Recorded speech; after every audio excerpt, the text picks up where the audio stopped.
دعائیں جوشن صغیر کیا ہے؟ بہت ساری ایسی دعائیں جو دفع شر الاعداء، دشمنوں کے شر کو دور کرنے کے لیے، حاسدین کے مکر و فریب کو دور کرنے کے لیے تحفظ اور حفاظت کے عنوان سے پڑھی جاتی، اور ان دعاؤں میں سے مولائے کائنات علی ابن ابی طالب علیہ السلام کی دعاؤں کی کتاب صحیفہ علویہ الاولی، دعا نمبر 45، صحیفہ سجادیہ امام سید سجاد علیہ السلام کی دعاؤں کی کتاب، دعا نمبر 49، اور اسی اعتبار سے تیسری دعا دعائیں جوشن صغیر، اور جب بھی لفظ صغیر استعمال ہوا اس سے پہلے لفظ جوشن، جوشن کا ترجمہ کیا ہے؟ جوشن کا ترجمہ عربی میں الدرع، الدرع کہتے ہیں زرہ کو۔ دعائیں جوشن کبیر کے بارے میں تو بہت تفصیل کے ساتھ روایات موجود ہیں، دعائیں جوشن صغیر بھی دعائیں جوشن کبیر سے عظمت و بلندی میں کم نہیں ہے۔ سید ابن طاؤس علیہ الرحمہ نے کتاب محج الدعوات کے ذیل میں اس دعا کے فضائل و مناقب میں اشارہ کیا کہ طویل ترین فضائل ہیں معتبر کتابوں میں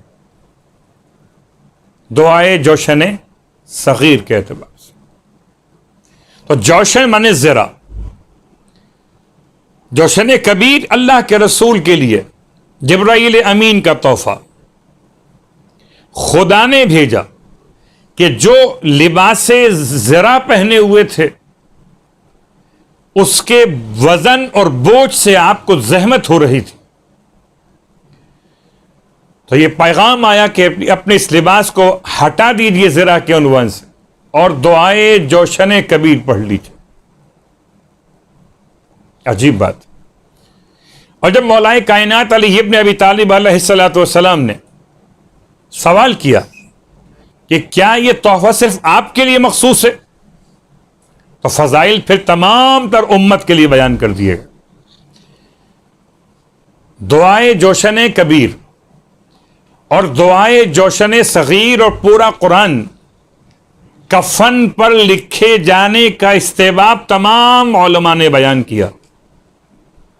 البتہ لکھنے کا مقام ایسا رہے کفن کے اعتبار سے اس میں کوئی بے احترامی واقع نہ ہو، یعنی انسان کے جسم کے اس حصے تک پر جو کفن آتا کہ جہاں پر اس کا امکان نہیں ہوتا کہ بے احترامی واقع ہو، جیسے کہ کافور میں جب خاک شفا ملائی جائے تو ان مقامات پہ استعمال نہ کیا جائے کہ جہاں پہ احترام کے منافی ہو، یہ والا خاص کافور، خاک شفا ملا ہوا، حنوط الگ واجب۔ ایسی دعائیں جوشن صغیر، تو جوشن مانے ذرا، صغیر مانے چھوٹی۔ چھوٹی کا مطلب سرکار ختمی مرتبہ صلی اللہ علیہ وآلہ وسلم امام موسی کاظم علیہ السلام کے خواب میں آئے، اور آپ نے آنے کے بعد جبکہ ہادی عباسی نے امام کو شہید کرنے کا ارادہ کیا ہوا، اور اللہ کے رسول نے حالت خواب میں آ کر ما آتاکم الرسول فخذوہ، یہ دعا تعلیم فرمائی اپنے فرزند موسی کاظم کو علیہ السلام۔ یہ دعا اس کو کبھی لبنان کے مومنین نے پڑھا اور کبھی عراق کے مومنین نے پڑھا۔ اور مجھے یاد ہے کہ یہ دعا اتنا زیادہ پڑھی گئی ایک دور کے اندر. اس دعا کے فضائل و مناقب پر ایک توجہ آپ کی خدمت میں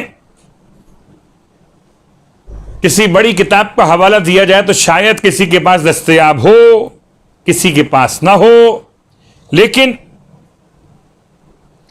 کتاب وظائف الابرار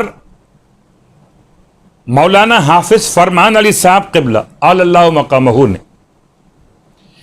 اس دعائے جوشن صغیر کے اسناد میں اس طرح سے بیان فرمایا. لکھتے ہیں کہ حدیث میں وارد کہ جو شخص اس دعا کو پڑھتا ہے خداوند عالم اس کی نگہبانی کے لیے 2 فرشتے معین فرما دیتا ہے، اس کے گناہوں اور بلاؤں سے حفاظت کرتے. عجیب جملہ، گناہوں سے اور بلاؤں سے. بلا اور ہے، گناہ اور ہے. تو کبھی اگر حالت جنگ ہو تو دشمن کے شر کو دور کرنے کے لیے پڑھیے، اور سب سے بڑا دشمن تو انسان کا اپنا نفس ہے. دشمن سے مقابلہ ہو تو یہ دعا اس وقت پڑھی جائے، اور جب نفس کا مسئلہ ہو، جیسے نماز حدیث نفس، جیسے وہ جملہ آپ کی خدمت میں اس مکتب کے ذریعے سے پیش کر دیا جائے.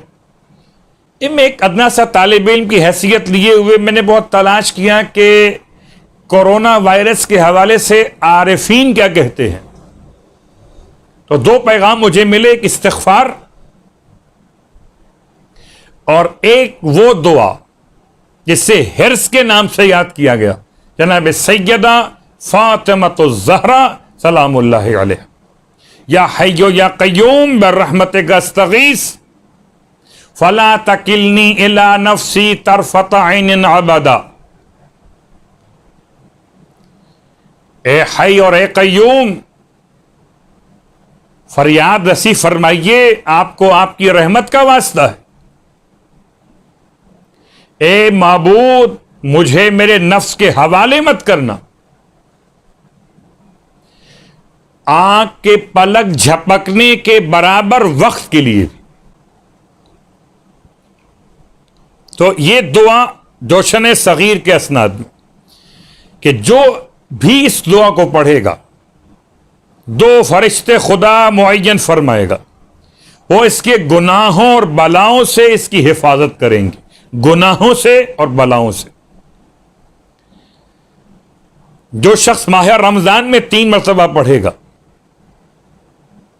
تو خداوند عالم اس پر آتش جہنم کو حرام کر دیتا، بہشت کو واجب کر دیتا ہے. اگر ایک بار بھی پڑھ لے تب بھی کافی ہے. ماہ رمضان، اب ماہ رمضان نہیں ہے، اور اگر کوئی شخص ہر روز اس دعا کو پڑھے اور قضا نہ کرے تو شہیدوں میں داخل ہوگا. خداوند عالم اس کے واسطے 100 شہیدوں کا ثواب شہدائے بدر کے ثواب کے لحاظ سے لکھے گا. جو شخص اس کو رات میں پڑھے گا تو پروردگار عالم اس کی طرف نگاہ رحمت سے توجہ فرمائے گا، اور جو حاجت دنیا و آخرت کے لیے پروردگار سے طلب کرے گا خدا اسے وہ عطا فرمائے گا. مگر جب یہ دعا پڑھے باطہارت پڑھے، اور جب اسے باندھے تو باطہارت باندھے. یہ جملہ بتا رہا ہے کہ یہ دعا بھی اور تعویذ بھی. جو شخص اس دعا کو چینی کے برتنوں میں آب رواں بہتا ہوا پانی، دریا، نہر وغیرہ کا، اور زعفران سے دھو کر، دریا کے پانی سے اور زعفران سے دھو کر لکھے اس دعا کو چینی کے برتن پر، اور پھر اسے زعفران سے لکھے، پھر پانی جو رواں ہو دریا یا نہر کا اس سے دھو کر اس لکھی ہوئی دعا کے الفاظ کو مریض کو پلا دے تو مریض شفا یاب ہو جائے گا. تندرست ہے اگر پہلے سے تو بیماری بدن میں بالکل نہ رہے گی. جس مطلب کے واسطے چاہے پڑھے، اگر ہمیشہ مداومت کرے تو بہت ہی بہتر ہے. آخر میں جملہ لکھتے ہیں کہ فرماتے ہیں کہ اس کے اسناد بہت ہی طولانی ہیں. اللہ اکبر. یعنی آل محمد نے کیا کیا دیا ہوا ہے. ساتویں امام علیہ الصلوۃ والسلام پر قادر نہ ہوا کہ آپ کو شہید کر دے عباسی خلیفہ، جب آپ نے یہ دعا تلاوت کی. اللہ کے رسول نے اپنے فرزند کو دی ہے اور ان کے فرزند نے ہم سب کو دی ہے. عجیب بات ہے. کبھی سوچیے کاظم کو تو غصہ نہیں آتا اور دشمن کے مقابلے پر غصہ نہ آئے تو کیا کرے؟ دعا کا سہارا. اللہ اکبر. یعنی میں جملہ آپ کی خدمت میں کاظم نے آپ کو دیا ہے، اب جو پڑھے وہ کاظمی ہو جائے، غصے پہ کنٹرول بھی کرے، دعا بھی پڑھے. اور میں تمام صاحبان ایمان کی خدمت میں عرض کروں کہ اس دعا کو ترجمے کے ساتھ پڑھیے گا. جب کبھی آپ کو یہ اندازہ ہو کہ اللہ نے آپ کو نعمتیں کم دی ہیں، کوئی شکوہ ذہن میں آنے لگے، خدا نہ خواستہ حالات کو دیکھتے ہوئے جاب چھوٹ گئی،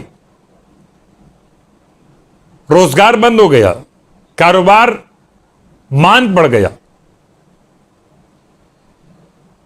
تو ایسے میں یہ دعا پڑھیے تو آپ کو شکر خدا کی وہ کیفیت نصیب ہوگی. اور خاص طور سے کرونا وائرس کے اس پھیلے ہوئے ماحول کے اندر بیماروں کی خبریں سنتے سنتے یہ دعا پڑھیے تو آپ کو اندازہ ہو جائے گا کہ اس دعا میں کتنے جملات معصوم نے ادا کیے. اس دعا کا خلاصہ ہم کر لیتے ہیں. میں تلاش کرتا رہا بہت عرصے سے، تو آقائے بزرگ طہرانی نے اپنی کتاب تصانیف الشیعہ میں اس میں جو اس کی شرح لکھنے کا حوالہ بیان کیا، خالی ایک عالم نے، محمد ابن اسماعیل نے یہ شرح لکھی ہے. دعائے جوشن کبیر کی شرح بہت زیادہ ہے. وہ کیا ہے؟ خدا کے نام ہے. یہ کیا ہے؟ خدا کے احسان ہے. 19 کلمات ہیں. اس کی اگر شرح بیان کرنا شروع کی جائے تو کم از کم 19 تو درس ہونے چاہیے پھر اس کے لیے. 19 کلمات ہیں اس کے اندر.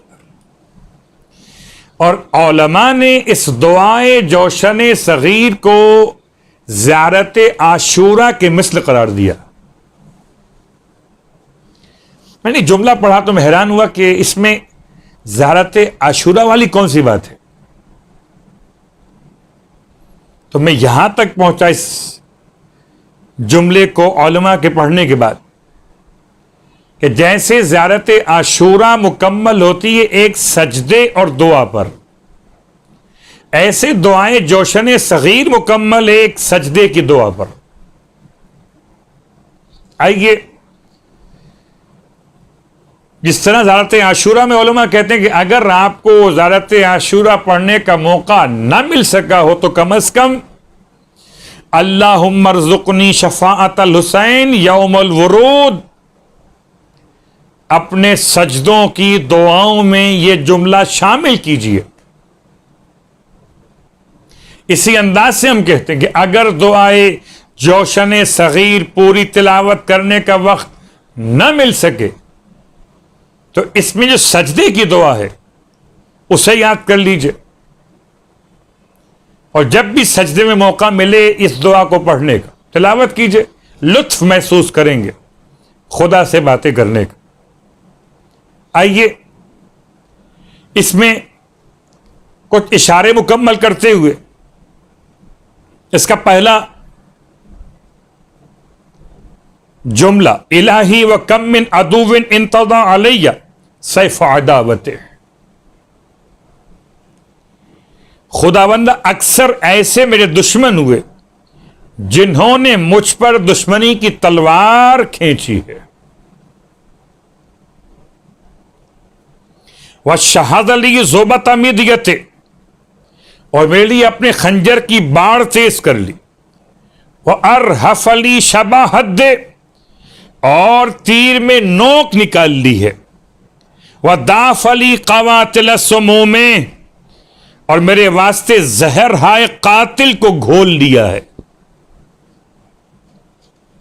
وَسَدَّدَ نَحْوِي صَوَائِبَ سِحَامِ، اور اپنے تیر میری طرف سیدھے کر لیے، وَلَمْ تَنَمْ أَنِّي عَيْنُ حِرَاسَتِ، اور اپنی آنکھ میری نگہبانی سے بند نہیں کی ہے، آنکھیں کھول کے رکھے مجھے ٹارگٹ کیے ہوئے۔ اللہ اکبر۔ میں نے صرف جملہ اس لیے پڑھا کہ آپ کو اندازہ ہو کہ جتنے خطرات کے آپ کے ذہن میں الفاظ آ سکتے ہیں نا، اسے یہاں کور کیا گیا۔ 19 کلمات میں 14 کلمات ایسے ان میں تقریباً ایک جیسے الفاظ دہرائے گئے جیسے دعائے جوشن کبیر میں سبحانک لا الہ الا انت الغوث الغوث خلصنا من النار یا رب، جیسے سورہ مبارکہ الرحمن میں فبأی آلاء ربکما تکذبان، ایسے اس میں فلک الحمد یا ربی من مقتدر لا یغلب وذی انات لا یعجل، عجیب جملے ہیں۔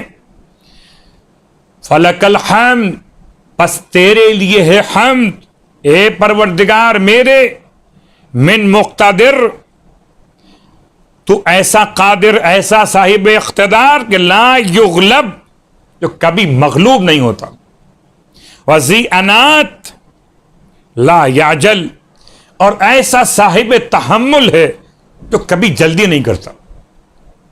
اللہ اکبر۔ انسان بہت جلد باز۔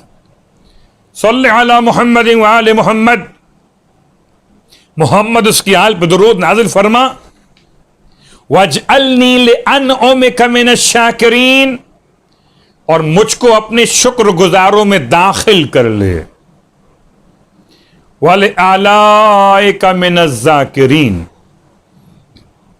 اور مجھے اپنی نعمتوں کے ذکر کرنے والوں میں سے قرار دے۔ تھوڑا سا اختلاف، کچھ الفاظ کا اضافہ اور کمی، 14 کلمات مکمل ہوں، اور 14 کلمات کے بعد 5 کلمات اس کے آخر میں۔ یہ ایسی دعا جس کے اندر سجدے میں سر رکھ کر خدا سے بات کی جائے۔ سجد وجہی الفانی البالی لوجہک الدائم الباقی۔ اللہ اکبر۔ یہ عام اس میں بھی پڑھ سکتے ہیں، کبھی انشاءاللہ وقت ملا تو نماز کے ان مستحبات کو بیان کریں گے جو عام طور سے مختصر کتابوں میں بیان نہیں ہوئے۔ میں نے کسی موقع پہ اشارہ کیا تھا کہ رکوع سجود کے اذکار سے پہلے اور اذکار کے بعد 2 سجدوں کے درمیان اور تشہد کے ساتھ کہ جن کلمات کو بعد میں تلاوت کیا جاتا ہے، عروۃ الوثقی اور دیگر معتبر بڑی کتابوں کے اعتبار سے، ان میں سے سجدے کی دعاؤں میں دعا شامل، جو دعا جوشن کبیر کے آخر، صغیر کے آخر، کبیر نے سجدہ وجہی الفانی البالی، سجدہ کیا میرے فنا اور پوشیدہ ہونے والے چہرے نے، لوجہک الدائم الباقی، تیری اس ذات کو جو دائم بھی ہے اور باقی بھی ہے. اور اسی دعا کے اندر پھر اپنے دشمن کا نام لے کر اس کے باپ کے نام کے ساتھ یاد رکھیے. دشمن سے مراد دشمن آل محمد، دشمن سے مراد ناصبین غاصبین حقوق آل محمد. یہ تمام دعا کبھی اگر خدا کی نعمتوں کو سمجھنا ہو کتنی آسانی میں ہے. یہ جوائنٹس کام کر رہے ہیں بڑی آسانی میں ہے. آپ کے سامنے آپ کے گھر والے بڑی آسانی میں ہیں. اس دعا کا ترجمہ پڑھیے تو آپ کو اندازہ ہو کہ مشکلات کہتے کسے. خدا نے ان تمام مشکلات سے مجھے اور آپ کو بچا کے رکھا. بس میں نے بات کو تمام کیا. دعائے جوشن سخی جتنا پڑھ سکتے ہوں. جب خاص طور سے مایوسیت پیدا ہونے لگے، جب گناہ پریشان کرنے لگیں، جب آپ شکر خدا کی طرف متوجہ نہ ہو پا رہے ہوں کیا دیا ہے خدا نے آپ کو، تو پڑھیے اٹھا کے اسے، تو شکوہ شکر میں تبدیل ہو جائے. لاکھوں نہیں کروڑ انسانوں سے اللہ نے آپ کو بہت بہتر حالات میں رکھا.